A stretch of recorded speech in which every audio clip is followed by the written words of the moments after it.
John Bush, Armored Saint, or has it been a while since you've donned the armor? Yes, it has been. We were just talking about that last night with somebody. Uh, we did a show at the House of Blues here in LA, where we brought out some of the old costumes. It was a Metal Blade 30th anniversary party. And so we figured this is a good time to do that. So we brought out some of our old stuff that we had. Jeff Duncan, because he wasn't in the band there at that time, he actually even made something, which was really cool.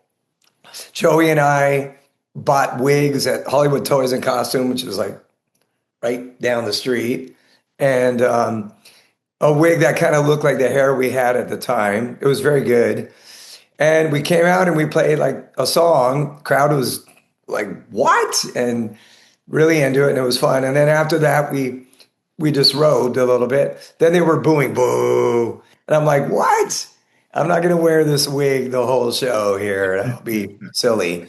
But yeah, it was really fun and really cool. So that was the last time we actually wore the armor. But my white leather vest that had armor and had this really cool design on the back that Dave Pritchard drew is at the Metal Blade Museum in Las Vegas. So you could see it there. Very cool, very cool. Now you've talked about how singing heavy metal gets more demanding with age, especially now at age undisclosed. Can you walk? 62. Okay. Oh, congratulations. Thank you.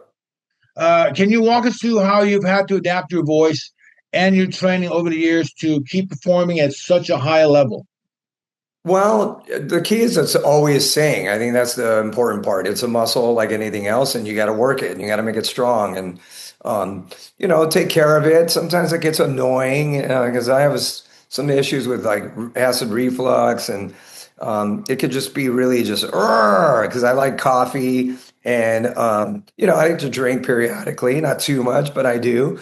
So when I'm on the road, I'm pretty militant about the way I live and watch what I eat and drink decaf coffee and probably don't drink too much whiskey these days. But yeah, it's just working hard, prepping, singing a lot, not over singing. In-ear monitors are really a key component.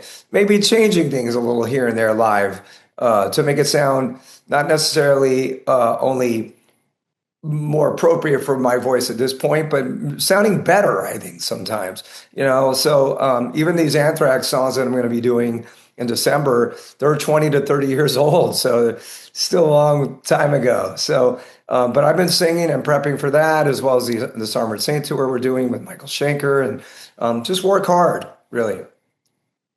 You've mentioned wanting to sound like a mix of heavy metal and an R&B singer, which is such a unique combination. How do those influences from soul music like Marvin Gaye and Stevie Wonder actually show up in your vocal approach or your phrasing?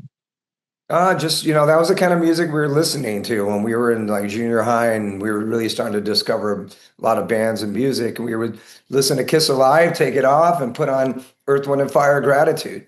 And then, put on something like Lights Out, and then take it off and put on, the Commodore's Greatest Hits or something. So we listened to lots of music. We were real big fans of old school soul and as well as hard rock and heavy metal. And I love all kinds of music. I love a lot of pop from the 70s and 80s. If I put on Sirius 70s on Sirius radio station, I probably own just about every one of those records when the song comes up. So, or the 45 back in the day. So I like all kinds of music. I love a lot of new artists. I'm always trying to listen to new people, whatever genre they're part of, rock, soul, pop. There's a lot of crappy new school pop artists that I think sound pretty generic. But all in all, I think it's just listening to lots of music. I think that's really important for musicians and people who are songwriters. You want to not just listen to one style of music and then write that music. You'll emulate your artists, and I don't want to do that. So I take a lot of influences from a lot of different sources. It's been 6 years since Punch in the Sky. You've mentioned the pandemic and increased touring played roles in that gap, but creatively, what shifted during that time? How has the band evolved musically or thematically on this upcoming album? Well, I think that, for Armored Saint, our goal is to just make music that obviously is rooted and grounded in our style. We're a hard rock, heavy metal band, bluesy influences. Um, but, we also are not we're not trying to go back and redo March of the Saint. I love March of the Saint, but it was made in 1984. I don't want to make another March of the Saint. I want to make a modern record that has the stylistics of the band. And that's what we do. So, this new record, it sounds like a continuation of kind of where we were going. Actually, it feels a little different than Punching the Sky and When Hands Down. It feels a little different than those records because I don't want to repeat those records, quite honestly. But I love those records. But I just think we kind of feel like when it comes to songwriting that we can do anything we want, incorporate different instrumentations, arrangements, bring in different sounds and styles and different voices and not be afraid about what the lyrical topics are. So it's just being really open-minded, I think, is the key thing. And that allows us to, I think, keep growing as songwriters. You recently said that Armored Saint might be bigger than ever, which is a bold statement for a band 4 decades in. What do you think is driving this resurgence, and how does it feel to be reaching new highs this deep into your career? Well, I think people love nostalgia. I think that's a kind of a big factor behind it. There's a new generation that are being exposed to our band from the older generation. Sometimes their fathers, mothers, maybe even their grandparents. So it's always going to be recycled. I see that with a lot of bands. I see that. I saw Chino Moreno from the Deftones was saying that, there's a whole new generation listening to the Deftones, and the Deftones came out like 10 years after Armored Saint did. So I remember Deftones opening for their first tour with Anthrax on their, 1995. So, they're having it. We're even older. And, the Who is playing tonight, the Hollywood Bowl, and they're way older than us. And I bet you there's going to be some younger people there, courtesy of their older parents and or grandparents. So it's music. You keep recycling it and passing it on down. So I think that's an important part. Plus, we've been touring and doing talks of press, playing a lot of live shows. And I think all of that is helping kind of expose ourselves to newer people and they're carrying it over. So, yeah, I mean, the last couple tours we did, we sold a lot of merchandise. So that led me to believe that maybe we're bigger than ever. I mean, there was probably a period in 1984 maybe where we were at our peak, and then it kind of dropped a little bit actually from there. But, it's the public's decision, of course, about all that stuff, whether they love new records, whether they're going to buy a T-shirt, whether they buy any of my baloney. The new record reportedly explores more sophisticated songwriting, new instrumentation, and creative arrangements. How did you approach pushing boundaries in the studio while still staying true to the signature Armored Saint sound fans know and love? Well, again, I think it's just we're never going to lose what we are. We're a bluesy hard rock / metal band. I'm not out here to try to convince people that the new Saint record sounds like a mix of bluegrass, new age jazz, and punk rock. It's like I wouldn't try to give that to the public and go, this is the new Saint record and this is the new direction and you should like it. If I want to do that as a side project, which sounds pretty interesting actually, then that would be cool. But we know what our style is. We know what the origins of the band are. That being said, there's no reason we can't just continue to grow on that and try to push the boundaries and say, does this work? We're trying something with all keyboards. Does it work? And we're pretty honest with ourselves. If we feel like something is out of the box too far, then we won't do it. But really, by continuing to push those boundaries and be open-minded to try things, I think it's just broaden them. This year marks 40th anniversary. Congratulations of Delirious Nomad, and you're Yeah. celebrating with a mic, and you're celebrating with a micro set and a custom rap guitar. What's the significance of the album to you personally, and how does it continue to influence the band's identity today? Well, Delirious was a cool record because it came after March, and it was us kind of really, that was really the beginning of us kind of pushing the boundaries, I think, songwriting wise.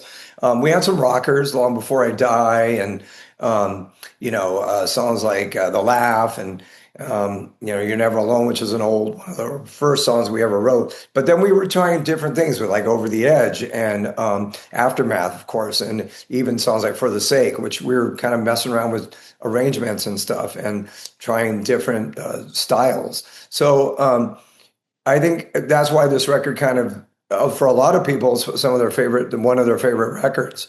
The record company at the time was a little bit like, what are you guys really trying to do here? We thought you were this kind of anthem songwriting band with 4-minute songs, and now you're kind of pushing that a little bit. But in retrospect, I think it was the right thing to do. Maybe hurt sales a little bit. We never even made a video for Delirious Nomad, which is kind of weird. So, and then we had such success with Can You Deliver? So that was kind of a dumb decision.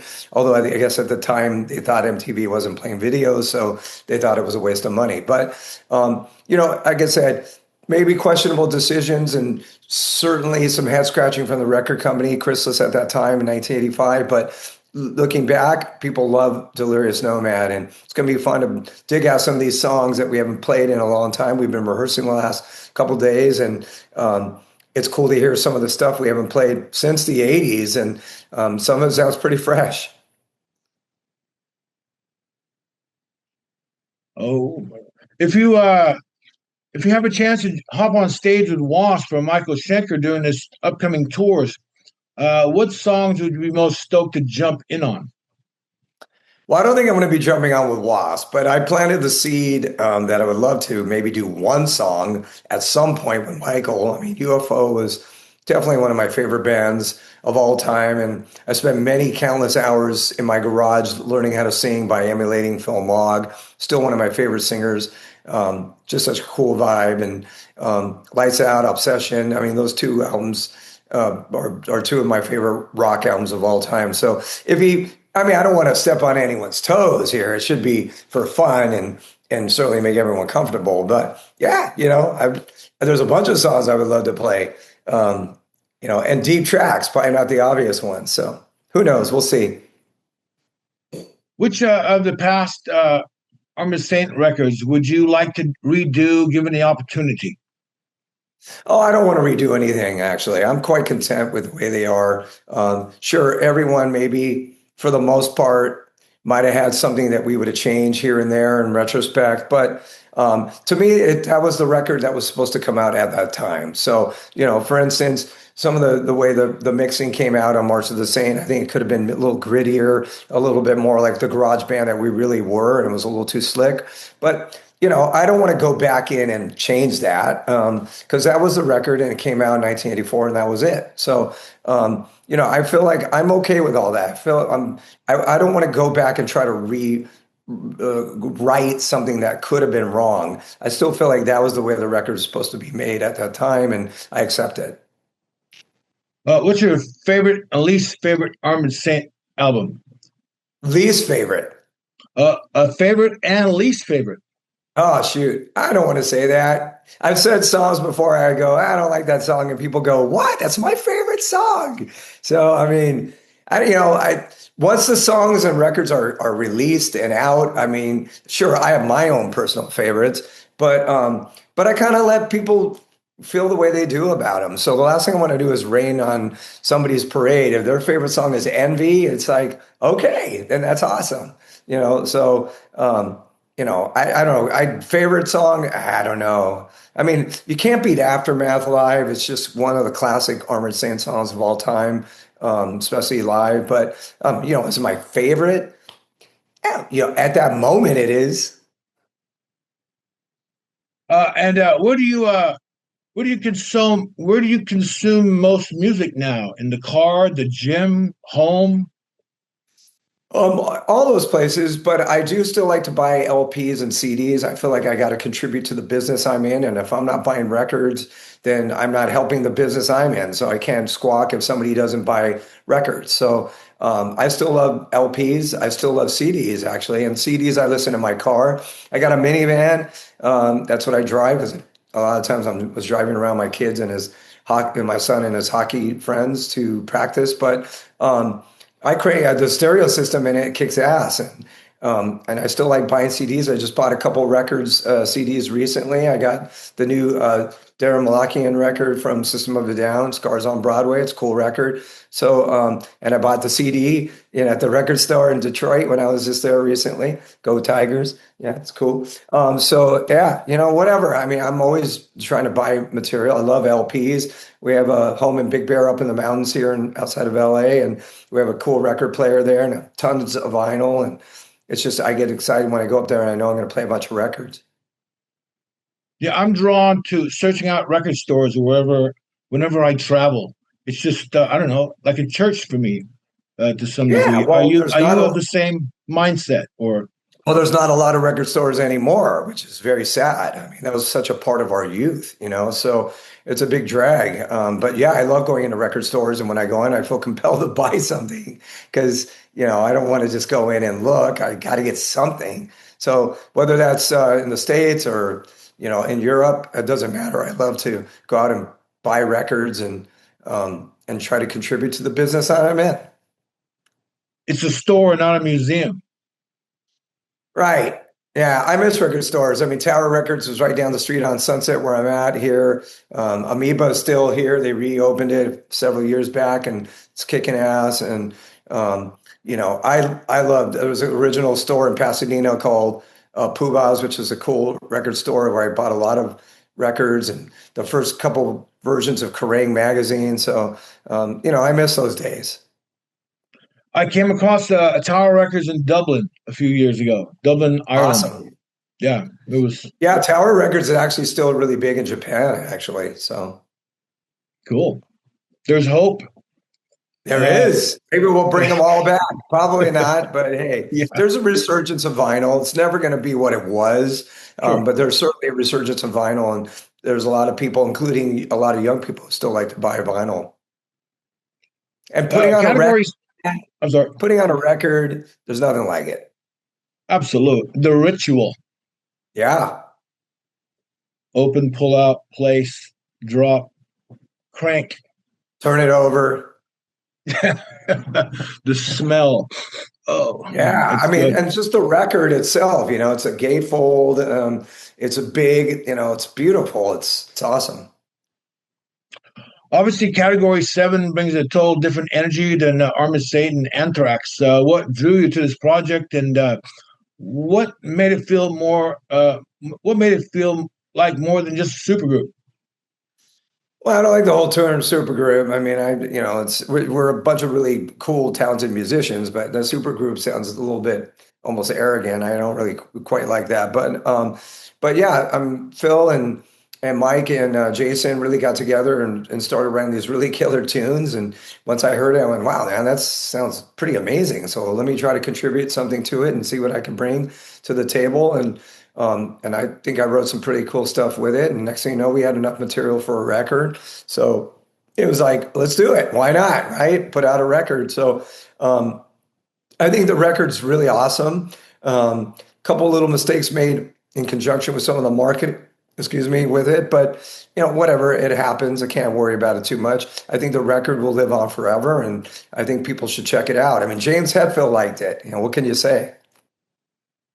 Your vocals are instantly recognizable, but this record explores a wide range of metal styles from thrash to new wave of British heavy metal to punk metal. How did you approach adapting your voice to such an eclectic sound while still keeping your identity front and center?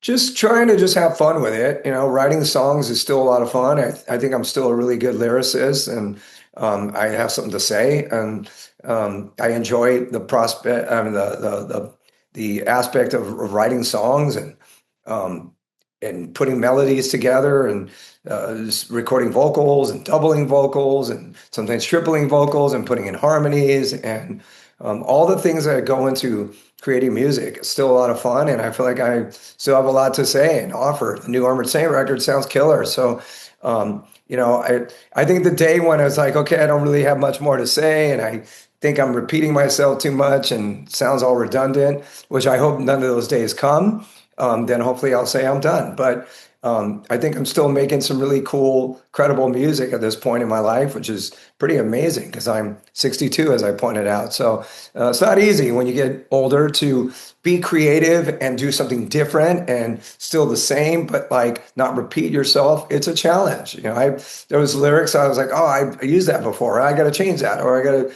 Oh, this melody sounds a little similar to something I did before, so let's change it. So you got to be honest with yourself because otherwise you can mail it in a little bit. I never want to do that. The upcoming shows are being promoted as John Bush celebrating the songs of Anthrax with Category 7 as the backing band. How does it feel to revisit that material in this new context? And what are you hoping fans take away from that experience? Well, it's been real fun just practicing the songs and singing to them and learning them again. And it's I think the tunes are killer, and I'm really stoked about playing them. And some of these are 20 to 30 years old, so it's going to be really fun to re-sing them live. And they're very powerful. And I think it's going to be a trip. If I want it to feel celebratory, I don't want it to feel like I'm competing in any capacity with Anthrax, because of course I'm not trying to do that. But I just want it to feel like a celebration of these songs and this music, and I'm curious to see how powerful it comes off, and I'm curious to see what we do with it once we start rehearsing. It's going to be a lot of fun, but yeah, I'm real excited. 3 shows. We'll see what comes out of them, and then we'll take the next step from there.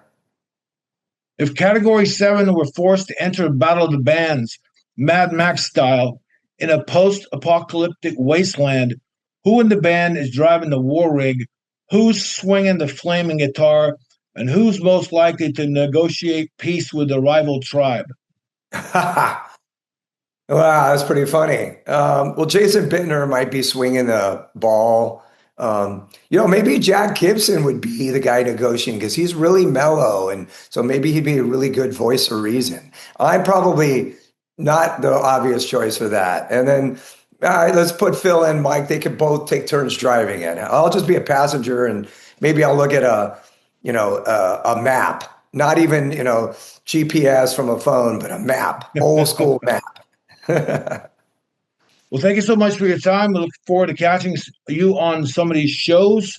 Any final thoughts for anybody that might be watching, listening, and reading this?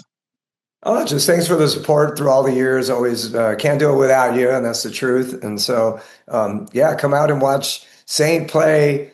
The Anthrax celebration songs. C7. If you're come and I'll give you everything I got. That's for sure, live. So thanks for all the support through all the years. Thanks for all the love, and thanks to you for asking some really fun and interesting questions. This is really fun.